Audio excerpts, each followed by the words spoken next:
Spoiler warning, if you're not up to date with the anime, please skip this video. During my speedrun of Apothecary Diaries, I've not been bothered by any of the sentences the characters are saying, except for one. Apothecary Diaries does something very good, and that is foreshadowing. It's not perfect, but at times it surely does the job well enough. So if you could slowly comprehend that a show is trying to tell you something, it could be significant later on in the show. And what if this scene is the biggest foreshadowing yet in the Apothecary Diaries? That face has the power to bring a country to ruins. Now this sentence has been used one time in the show. I lied, it's been used about 2 times, but I'm not sure where the first one was said. And for some reason, it stuck out to me like a sore thumb. That's the only sentence I kept repeating myself when I was not watching the show. Imagine a woman being capable to destroy a nation in today's day and age. It sounds surreal, and it's kind of funny because that is very well possible. But in the sub of Apothecary Diaries, it feels like it's said so many times that it just stuck out to me. And I'm wondering, why does this sentence bother me so much?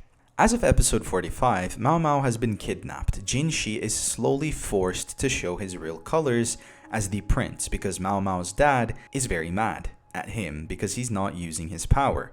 And what's fascinating is that Mao Mao told Jinshi if he was to dress up as a girl, he would be able to topple a nation. But look, Mao Mao has no power and Jinshi is a prince. So it's apparent in the show that Jinshi has feelings for Mao Mao. Mao Mao's dad is once again furious and his adopted son is pretty smart. And he figured out the biggest clue to potentially saving a nation. Little do they know that the place where they want to start a war at, that's where they're gonna find Mao Mao. And yes, they do want to suppress the rebellion that's happening in the show right now. So in Apothecary Diaries, the anime feels very fresh.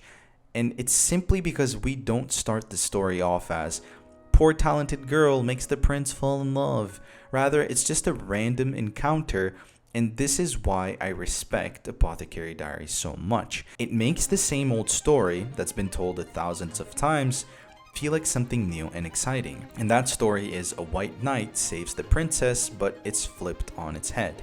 So what's next? Mao Mao is the girl that will topple a nation. Jinshi will probably start a war with his brother against the rebels to shut down a threat that's been bothering them for the longest time.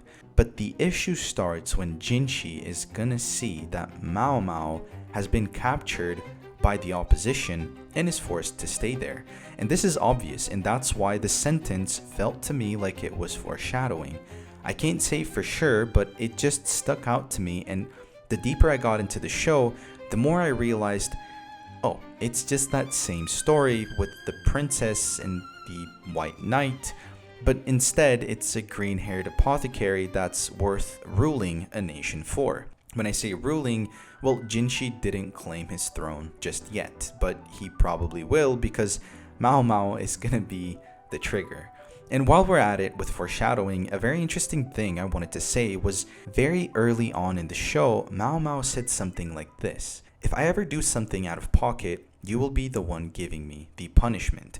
Which Jinshi got very mad because what would you do wrong? What are you even thinking about? And this is probably for later on in the story. So I have a question for you. If this is being foreshadowed, do you think it will be a Prince Apothecary runaway story? Or is it going to be all sunshine and rainbows and that was just useless foreshadowing and a useless moment in the whole story? Because I think that Mao Mao is going to do something terrible at one point in the show, and Jinshi, since he kind of has a crush on her, is going to be the one that's going to make the toughest decision. Or it's going to be the latter. In this case, Mao Mao has been kidnapped, right? And the trigger is going to make Jinshi want to punish her, since Mao Mao seems like the girl that's going to want to save Suire and Lolan. I have a feeling that that is the case. So she's going to take the guilt off of that and pretend like she wanted to be there instead of getting kidnapped. So with that, if you wouldn't mind, subscribe to the channel and have a nice day.